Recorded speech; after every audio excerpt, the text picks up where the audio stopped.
1, 0. Ignition, liftoff. Center 5, aim high.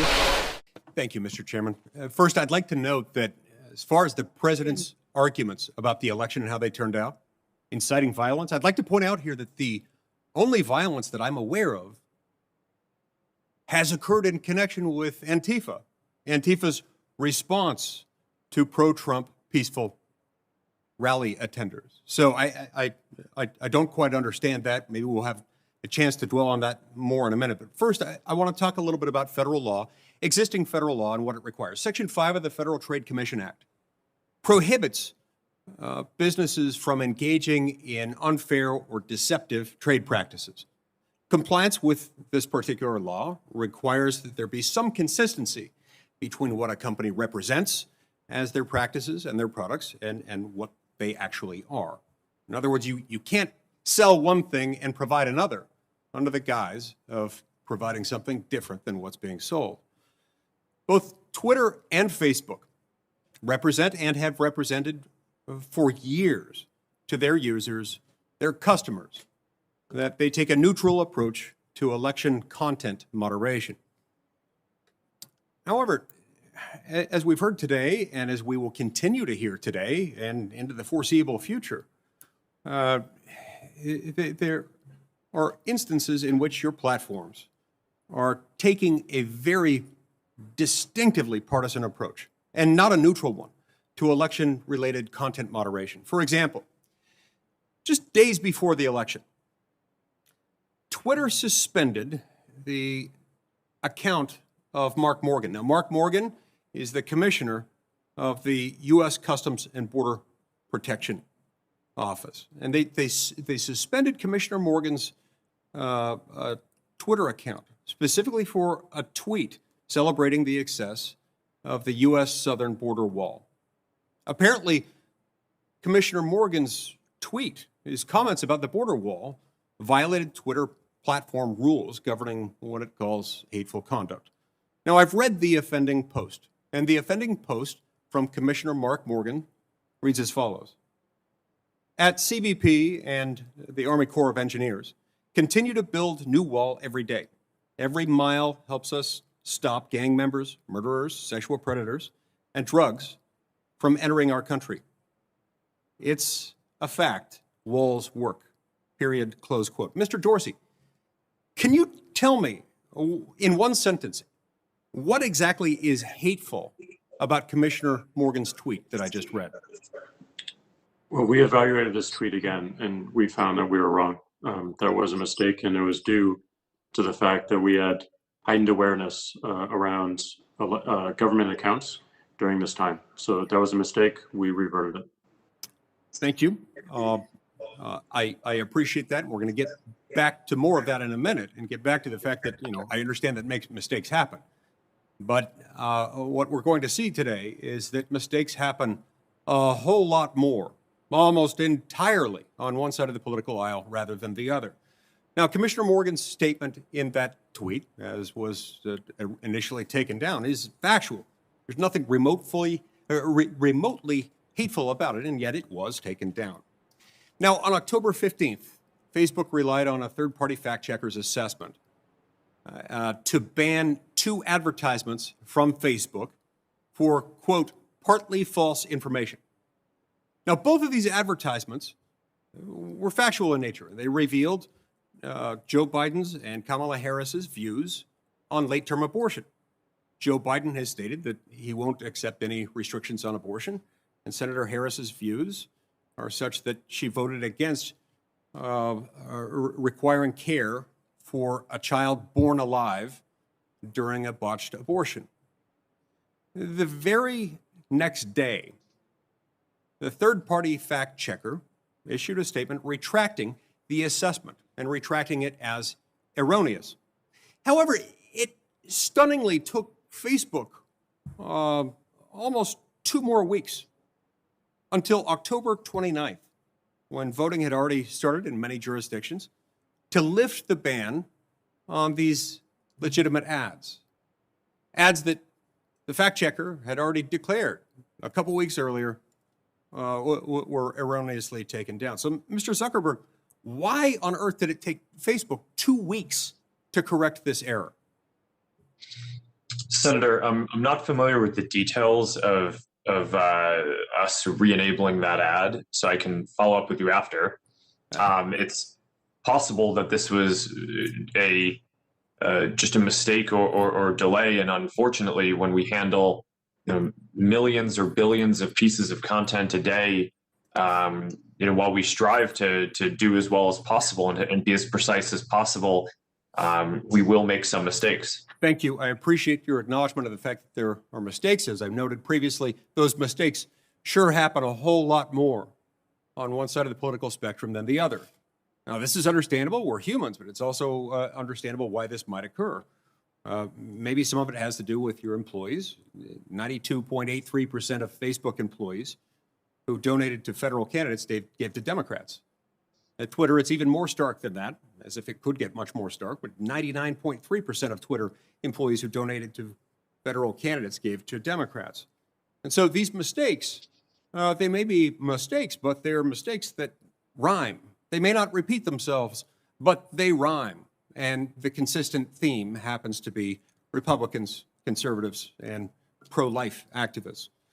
Now, I'd like to ask both of you, is there a list of every user or every content creator who has been deplatformed or had their contents reach altered or have had some other adverse action taken by either Facebook or Twitter altered? Is there some list that identifies each user for which that has happened? Mr. Zuckerberg, let's hear from you. Just a yes or no question. Does such a list exist? Senator, I'm not aware of anything like that existing. Mr. Dorsey, how about you? Not exactly sure what you're asking, but Yeah. we certainly. Simple question. Do you have a list of people, your users or content creators, who have had some adverse action taken against them, either being deplatformed or having their reach altered or something because of the content of their posts? Well, certainly whenever we take an action, it's recorded somewhere in a database, but I'm not sure if that's your intent. No, that's helpful. So what I'm hearing from both of you is that while there may not be an actual list, and I'd like you both to check to see if such a list exists, but even if there isn't, there is a de facto list because you have within your databases records of occasions when this has occurred. And so I'd like to ask both of you, if such a list exists, please send it to me. I'd like to see it. If such a list does not exist, you certainly do have the data necessary in order to generate some. And I request, as a member of this committee, that you generate such a list and provide it to me. Thank you very much, Mr. Chairman.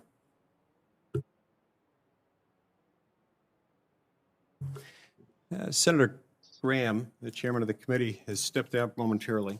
I've been directed to recess the hearing momentarily so that we can go and vote, and then we will pick up back here in just a few minutes. I would like to, as long as I have the gavel momentarily, I'm going to ask one more question before I leave to go vote, and then we'll recess the hearing after this. Could I ask when we're coming back? I've been waiting to ask questions for an hour now. Yeah, we'll be coming back as soon as Senator Graham returns. He left to vote in just a moment ago. He'll be back. Mr. Zuckerberg, in September, Facebook tagged an ad run by the American Principles Project in Michigan that criticized Joe Biden and criticized Senator Gary Peters. And the ad was tagged because it was, quote unquote, missing context. Now, the next day, the ad was shut down entirely by Facebook.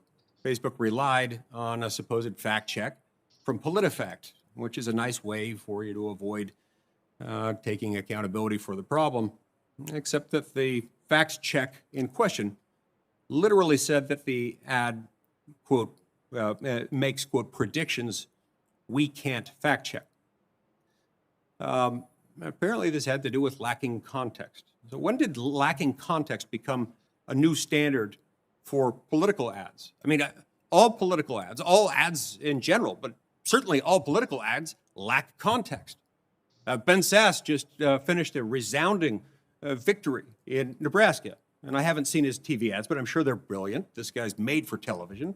He's with or without the beard. And I'm sure his ads didn't say, Ben Sasse, great senator, but not that great of a hockey player. Or there is always context that is left out in any advertisement. So what does that mean? And have you applied the missing context label to any Democratic ads, a single one that you can identify? Senator, I'm not familiar with that specific standard, but as kind of a background on the fact-checking program, the basis of this is that we have heard resoundingly from our community that people do not want to see misinformation and believe that it is a problem. But people also believe that they do not want Facebook to be the arbiter of truth in deciding everything that is true and false. And for what it's worth, I strongly agree with that. And I do not think it is the right thing for us to assume that role. So within those bounds, we've tried to create a fact-checking program that works with independent third parties who have been accredited by the Poynter Institute for Journalism, which I think is widely respected. And we give those fact-checkers the latitude to determine whether ads or other content on our service is accurate, and if not, we apply some demotions or we prevent them from being run as ads. I can follow up in more detail afterwards on on the specifics of your questions, since I'm not as familiar with them right now. I would appreciate that very much if you'd be willing to do that, because it's not only inconsistent with logic and with what the standards that apply in every other advertising context that I'm familiar with. It's also inconsistent with what Facebook itself does. Just to give you some context for that, while we're talking about missing context, I recently posted something about the election on Facebook. And my Facebook post was almost immediately tagged with the following, quote, election officials say that voter fraud, which is historically rare, has not affected the outcome in this election. They have confirmed that mail-in voting was conducted in accordance with state voting rules, close quote. Now, I find this a little disturbing. The tag, to me, sounds a whole lot more like state-run media announcing the party line rather than a neutral company, as it purports to be, running an open online forum. This kind of editorializing insulates people from the truth, and it insinuates that anyone concerned about voter fraud must be crazy. It also states it as if it were an irrefutable, neutral, objective fact. Now, maybe these kinds of concerns are out of the mainstream in Palo Alto, but they're not out of the mainstream with the rest of America. I have to reiterate, I hope this kind of manipulation wasn't intentional, but it's getting harder and harder for me to accept the premise that it could be anything but intentional. And if it was intentional, it's yet more evidence that Facebook's actions surrounding this election are incongruent with the promises that you've made to your own users. And that's a problem.